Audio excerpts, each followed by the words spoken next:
When I first heard about Morgan, I thought it was a movie about Morgan Freeman, which I was so pumped about. And then I realized it wasn't a movie about Morgan Freeman. It was a movie about this other girl who's basically a lab rat. Who obviously, anybody that's a lab rat wants to kill everybody. That's not Morgan Freeman at all. So there she is, a lab rat human that's really sexy. Kind of looking creepy though, kind of dark.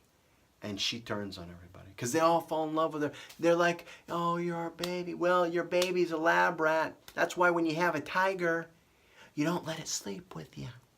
You don't let it out of its cage because it's going to turn on you. It's a tiger. Remember this, people, okay? If it's an animal, a bear or a tiger, they look like you could cuddle with them. They look like they could love you. But there's going to be a day when they just are hungrier than necessary. And they decide you are such a fool, and they're going to turn on you. And they're going to rip your throat out. And when they rip your throat out, you're going to have a realization that moment that you fucked up majorly. You cage anybody for longer than 3 weeks, they'll turn into an animal. I've done it. Been there. Singapore, 2006. And I'm going to tell you something. I was an animal. I played along to get along.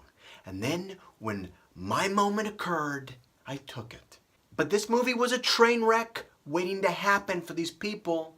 And then this other lady comes in. Girl with the dragon tattoo, I think. Or the different girl. They look all the same now. And she rolls in and she's like, look, I work for the company. I'm locking this down. And she goes in to kill that girl, but they turn on her. The people that love the lion turn on her. And by lion, I mean the human they've genetically modified. And then you know what's going to happen.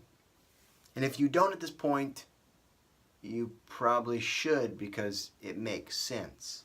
The girl sent in was the exact same thing as the girl that's in there.